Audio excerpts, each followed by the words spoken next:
Hi, and welcome to the Your Story Studios podcast, a podcast where we talk about all things content creation. And today on the show, I'm joined by friend of the show, Con. And today, Con, you have returned to talk about the GH7. About 18 months ago, you were sitting here pretty happy about your GH7, telling us how it was possibly the perfect video camera, hybrid camera. 18 months later, is that still the case? Nathan, thank you for having me back again. Always great to be in the studio. Love chatting with you, so thanks for having me on. Yeah, the GH7. Well, I've got two of them now, so I think that speaks volumes. Yeah, I've been shooting, 18 months, pretty much solid with the two cameras. I've added in the second camera, just really for consistency with my two camera interview setups that I do.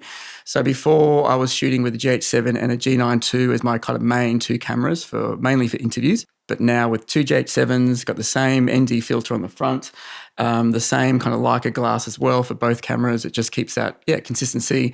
Yeah, I'd still buy another one if I needed a third camera. It's great. It's open gate, doesn't overheat. You've got internal fans in the camera. I had a G9 II that was working as my second camera. And if I was doing like a really long interview, hours or an event and keeping that running for hours, that camera doesn't have internal fans. So there was always a risk that it could possibly overheat. So having two GH7s, both with 32-bit float, internal, using the XLR2 adapter that I've got on this camera, just that safety with audio and consistency and not overheating is, definitely would be buying another one in 2026 for, GH7s all the way. The GH9, it doesn't have a fan. Yes, doesn't. G9 II, the G9 II. G9 II.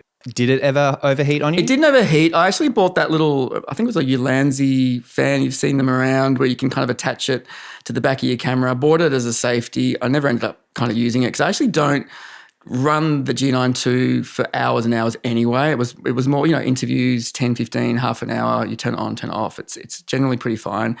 And indoors, these sort of conditions for most of the corporate interviews I do, it's not really needed. Wasn't really something that really scared me, I guess, but it's just something that's in the back of your head. You never know. It could happen one day. Yeah, and just having both of them is, it works for me and I'm loving it still. Great. So you got the GH7, you got two of them now. What kind of video shoots for our audience to know? What kind of shoots do you use to utilize the GH7? Yeah, so look, I do mainly corporate work. So, they say niche down. I've kind of niched to maybe 3 niches, if that's allowed. I do corporate, schools as well. So I've got one client, I do all their private school. So it's a K-12 school. So it's plenty of content. I do, anything from swimming carnivals to athletic carnivals to open days to adverts for their kindergartens and things like that. So schools. And the third one is health. So I do a lot of work with a health company, patient stories, appeals videos for their hospital, things like that. So kind of 3 niches. And now I've kind of got my first retainer client. So I'm actually working with a jewelry company. We're doing podcasts like I'm on today, multicam podcasts, doing little short reels for them, long form YouTube videos, as well as doing product photos and product videos, which is kind of new to me. I've done a little bit during lockdown and COVID. We all bought the probe lens and experimented with macro photography because we couldn't get out and about, especially in Melbourne. We had a pretty harsh lockdown here. So I had the gear, I had invested then, and I hadn't really done too much product stuff since. It's another world. It's quite tricky and involved. So I like learning stuff. I'm always wanting to learn new things. And so this has kind of kept me on my toes and pushing me with, how to do better product photography and videos. So things like, racking focus and getting that focus point and stacking them in Photoshop and things like that I hadn't done that much because most of my stuff is corporate. So that's kind of what I've been doing. But the GH7, I mainly run with 3 cameras when I'm doing, say, a shoot. So an event, for example, I'll have one GH7 with the 10 to 25. I think that one's got the 10 to 25 on it. Another GH7 with the 25 to 50. So they're both like 1.7 lenses. And now my G9 II is my gimbal with the 9mm, sometimes the Laowa 7.5. So I run that as kind of my wide establishing sort of shots. And then I've got 2 cameras I can pick up quickly without having to change lenses. So I love having the 3 cameras because it just allows me to be quicker at an event on site without having to sit there for a minute and try and screw the lens on and the filter and all that sort of stuff. So I can just pick it up. And I'm actually using the SAC Cine Saddle, whatever you want to call it, for It's basically, like a big pillow that straps around your shoulder, and it just takes that pressure off your back for the camera. So like the GH7 still has a bit of weight to it. It is a Micro Four Thirds camera, so it's a smaller sensor, but the lenses that I use are the high quality Leica lenses, so they've got some weight to them. And I've just found that it's not, a lot of people use the CineSat or the SAC to take off the micro jitters, like maybe the Sony cameras who might not have as much IBIS, in-body stabilization, might have these jitters in the shot. But, with the Lumix cameras, the IBIS is amazing. So it's not really for that. It's more for taking, the pressure off my back. I'm not getting any younger. I had an incident last year where I actually slipped 2 discs in my lower back. So I couldn't stand up. I couldn't actually sit down, for 2 weeks. It was pretty bad, and I was out of work for a few weeks. But I had a lot of editing to do, so I was fine doing all the edits and catching up on the edits. But actually filming, I had to outsource a lot of the filming during that time. So it was a tricky period.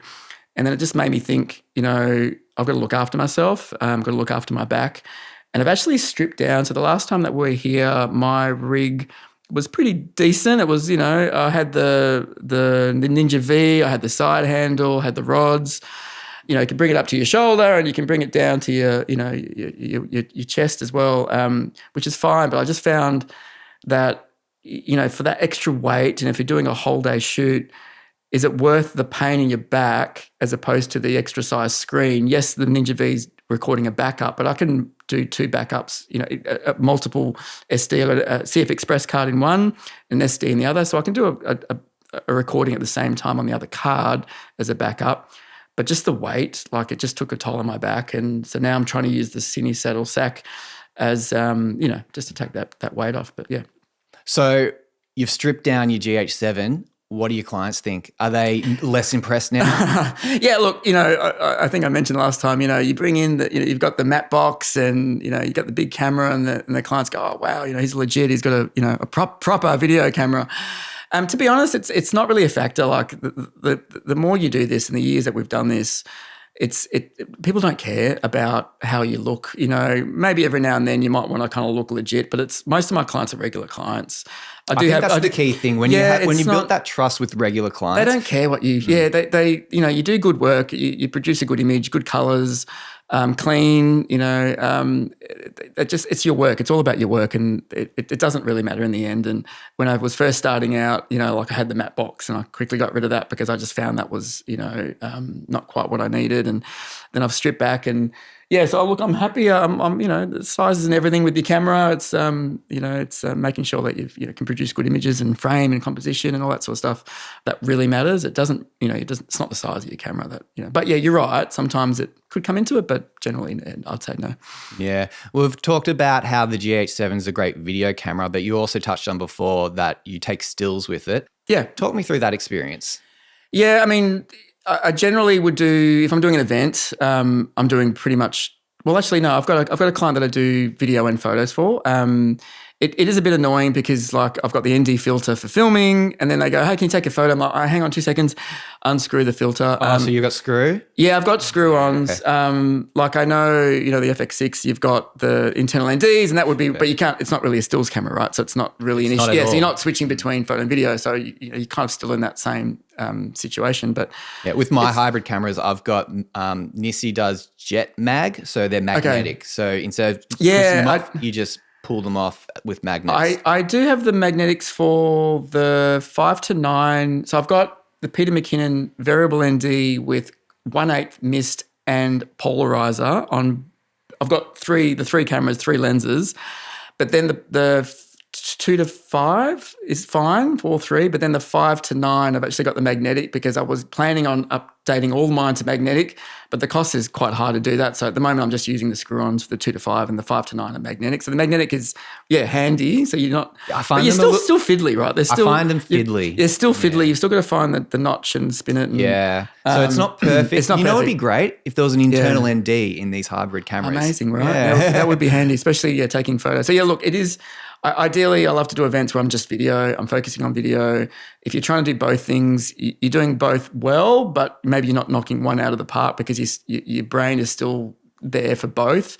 So, generally I prefer if there's a photographer there and I'm concentrating on video and I'm knocking it out of the park, whereas if I'm hybrid, you do compromise because for example, at an event, someone comes up, you're like, okay, is it more important for video or is it more important to photo? And you've got to be ready. You can do both, but then you're kind of missing out on a little bit of both, I guess. So, would you consider just getting rid of the ND and just cranking the shutter?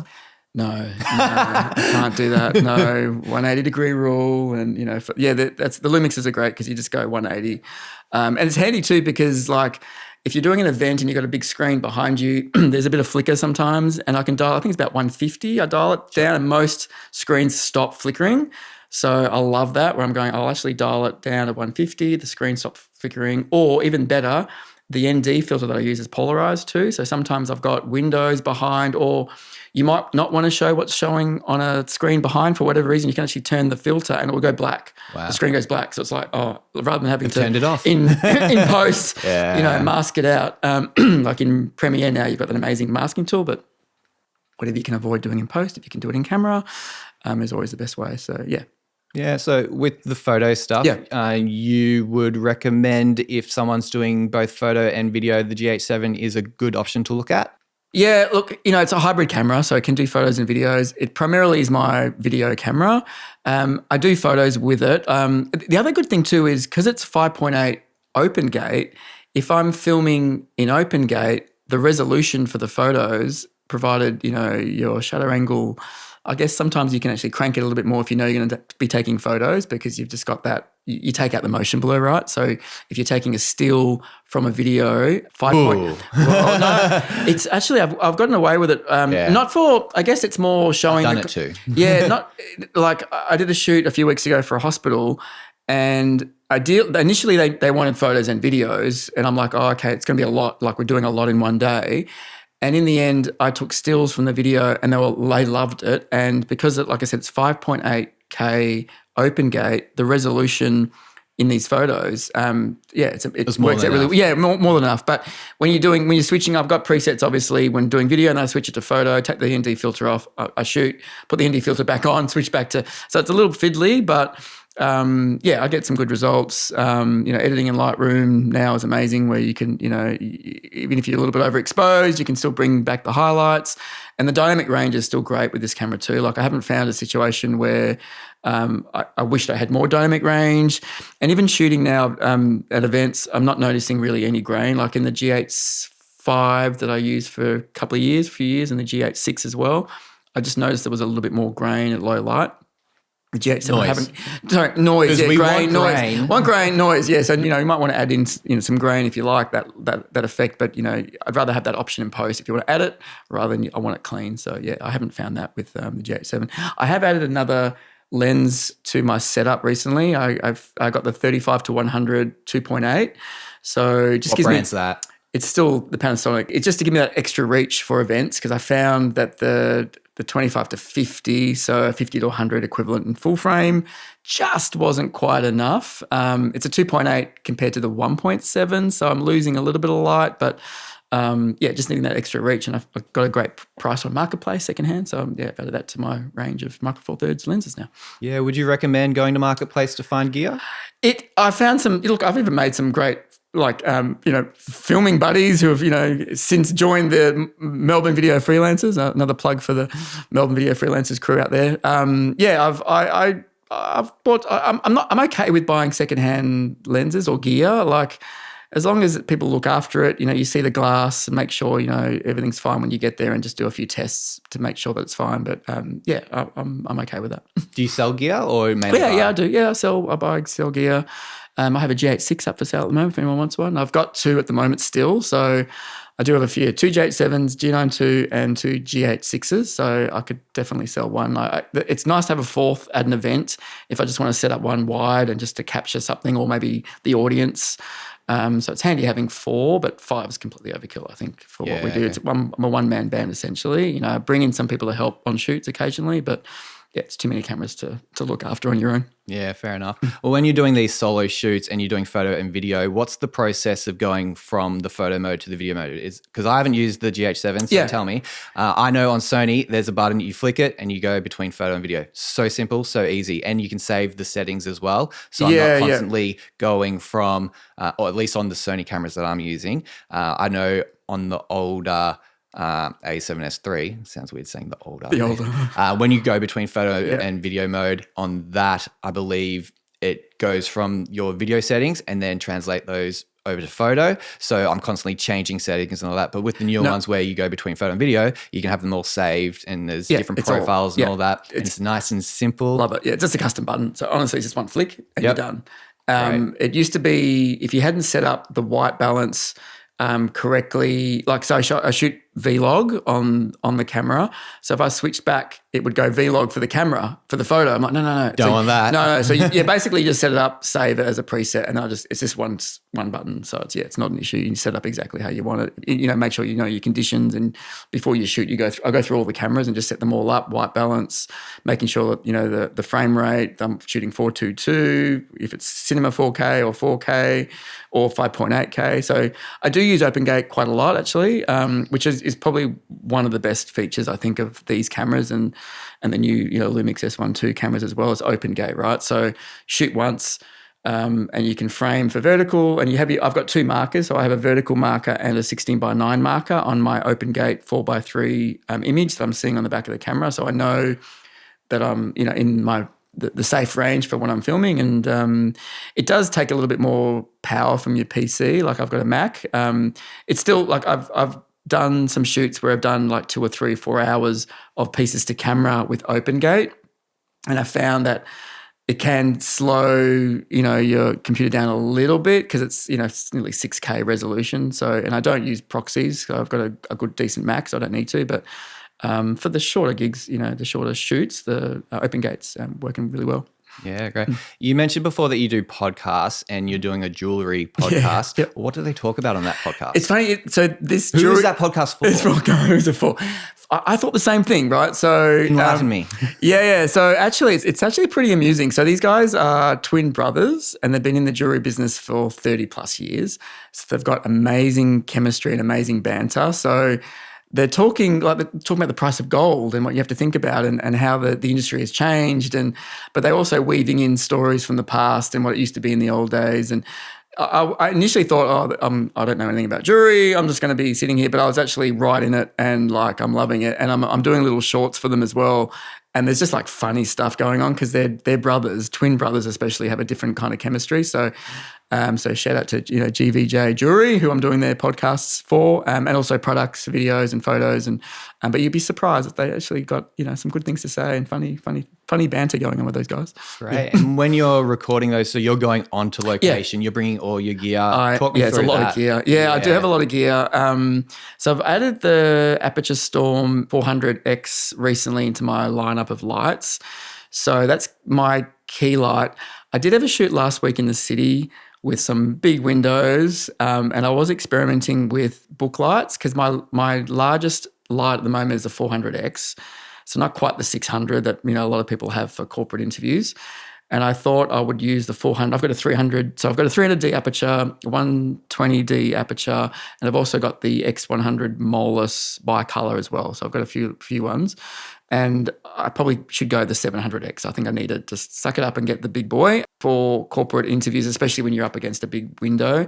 I experimented with book lighting, which is essentially bouncing light through a diffusion and then having like a sheet, a big large sheet. And effectively, it's almost like having a huge panel, but you do lose a couple of stops of light by pumping the light through a reflector and then back in through diffusion. So didn't quite work out as I wanted. So so I do carry a lot of gear. I'm on my own, so it can be tricky, especially going through the city with my trolley. So I've got a couple of different trolleys that I use, but the gravity trolley is working well at the moment still. Shout out to those guys. They've been really good with, I tend to tag them in posts, and they've been really supportive with the work that I do. So it's great. Yeah, there's a lot of gear to bring. I do like to give my clients a heads up to say, look, ideally I'd like an hour to 1.5 to look, you've got 2 hours, will be even better, because it takes about an hour to set everything up. But then it's the extra half an hour to 45 minutes where you want to dial things in.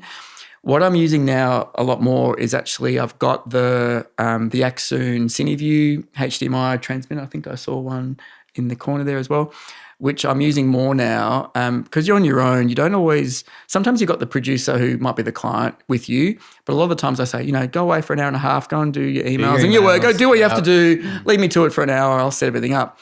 But then you might be ready and I'm like, I need to see is my exposure right and so forth. Now that I'm not taking my Ninja V with me all the time because of, like I was mentioning, there's a bit of weight to it. And the screen, I love the screen, but it's just more gear. And sometimes when you need to compromise. And my compromise at the moment is using the Axoon CineView with my iPad as my HDMI transmitter. And then I can sit in the actual seat that they're being interviewed and have a look.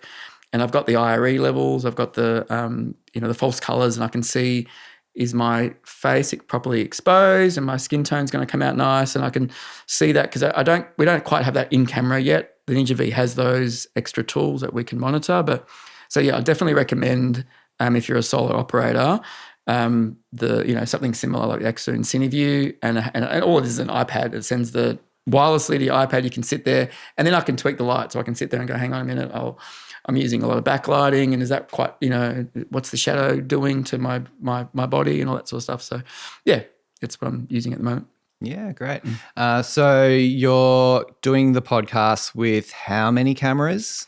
Is it three? Three. Yeah, yep. So three. I could do 4. I got 4. I got 5 cameras, but no, I'm using 3. So basically, it's 2 of them, tight, wide. And we're doing it actually. The tights, the GH7s, and the widers. So the wide is tight. On the 2 people doing the podcast, GH7 10 to 25, 25 to 50, and the wide is the G9 to 9mm, and it's working fine. You've got, how many cameras you got here? 3 right now. Yeah, we 3. have had 4 in the past. Yeah, I thought you might have 4. And I'll move back up to 4 at one stage. But right now we have 3. 3. Can I ask you as well? So just on the topic of podcasts, what do you use any tools for your editing? Like, are you using, auto pod, auto cut, Opus clips, anything? No. Nothing at all? Yeah, okay. I looked into auto pod and that looked great. But for my videos, I want to manually go through it and I want to manually get the clips that I use for shorts and social clips and all that. I know that if you're happy with the interview from top to bottom, AutoPod would be a great time-saving tool. However, I go through the whole thing because I like to get rid of ums and ahs and your nose and all that kind of stuff to just try to tighten things up and make it sound. It's a longer process than people think, I think, as well. Than just clicking AutoPod or whatever it is that you click. Yeah. But overall, it doesn't take me very long. I specifically make these episodes to not be like 60, 90 minutes, whatever. They're normally 20 to 30 minutes. And I can get through that quite quickly. So I haven't used any of those kind of AI tools. I do use auto transcript for captions, and when I'm doing YouTube descriptions, I do use ChatGPT. Overall, the whole editing process, I manually do it in Premiere. I don't even do multicam cut. Like, I'm manually going through it and dragging stuff. Is it an effective use of my time?